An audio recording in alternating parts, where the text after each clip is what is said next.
শান্তির blog and রান্নায় সবাইকে স্বাগত। আশা করছি আপনারা সবাই ভালো আছেন। আমিও ভালো আছি আপনাদের দোয়া এবং আশীর্বাদে।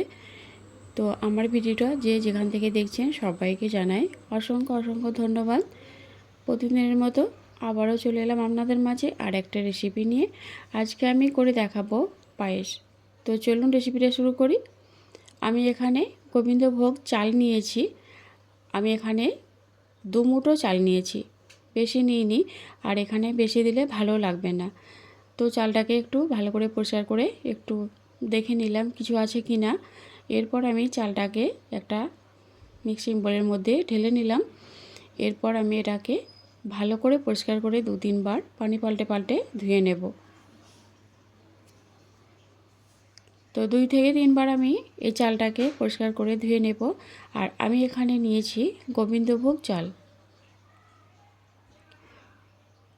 এইভাবে করে আমি 2 থেকে 3 বার পানি পাল্টে চালটাকে পরিষ্কার করে ধুয়ে নেব। তো চালটাকে আমি পরিষ্কার করে ধুয়ে নিয়েছি। এরপর আমি এখানে দিয়ে দিলাম বেশ কিছুটা পানি। আমি এখানে 1 কাপের মতো পানি দিয়ে চালটাকে ভিজিয়ে রাখবো 20 মিনিট। এদিকে আমি একটা কড়াই গরম করে নিয়েছি। কড়াইয়ের মধ্যে দিয়ে দেব 1 চামচ ঘি। ঘিটা দিয়ে আমি একটু ঘিটাকে খুব ভালো মতো করে গরম করে নেব। আর ততক্ষণ এটা গলতে থাকুক। দেখুন এর মধ্যে আমি দিয়ে দেব কিছুটা কাজু আর কিশমিশ।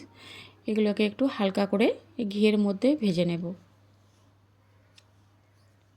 বন্ধুরা, আপনারা সবাই পায়েস অনেকেই কম বেশি রান্না করেন বা অনেকেই করেছেন, অনেকেই জানেন। আমি আমার মতো করে রান্না করছি, সেটুকুই আপনাদের মাঝে দেখালাম। তো কাজু কিশমিশটা ভাজা হয়ে গেছে। এরপর আমি এটাকে তুলে নিয়েছি। এরপর আমি এখানে যে চালটা ভিজিয়ে রেখেছিলাম সেটা আমি পানি থেকে উঠিয়ে নিয়ে এটাকে আমি 1 চামচ ঘি দিয়ে মেখে রেখেছিলাম।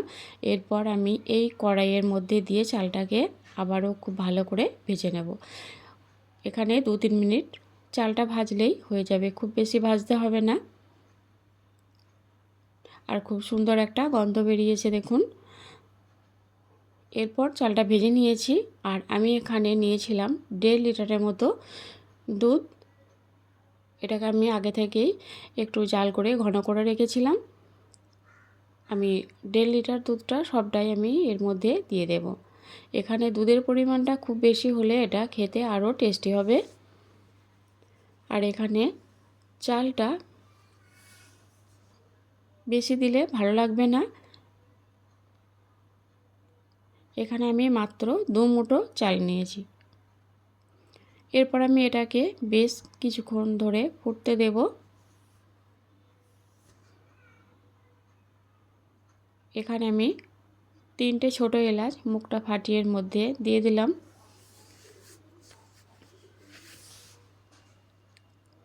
তো দেখুন এটা আস্তে আস্তে ফুটছে আর এই চালটাও সেদ্ধ হচ্ছে, দুধটা অনেকটাই ঘন হয়ে আসছে।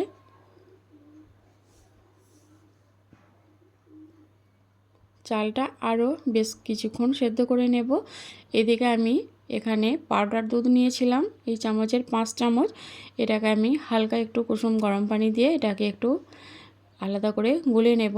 অনেক সময় ওর মধ্যে দুধের মধ্যেই দিলেই দলা পেকে যায়, ওই জন্য আমি ওখানে দিইনি, আলাদা করে এটাকে গুলে নিচ্ছি।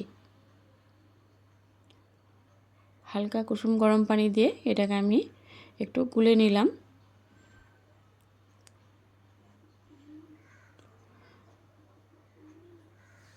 তো পাউডার দুধটা দিলে এটা খেতে আরও বেশি ভালো হবে, দুধটা আরও ঘন লাগবে। দেখুন অনেকটাই ঘন হয়ে এসেছে।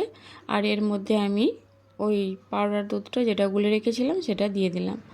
এর মধ্যে আমি দিয়ে দিলাম কাজু কিশমিশটা।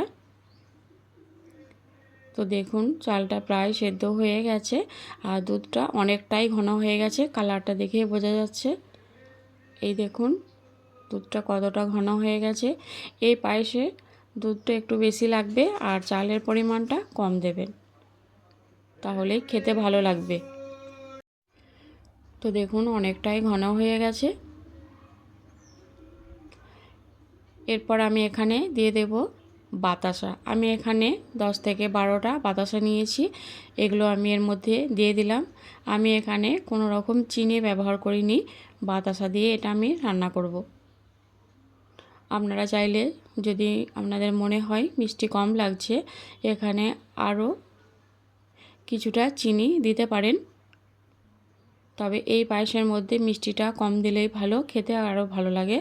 আর দেখুন এর মধ্যে কেমন সর পড়েছে, এই দেখুন।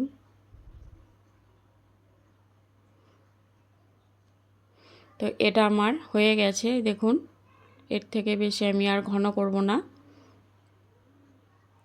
তো দেখতে অনেকটা লোভনীয় হয়েছে।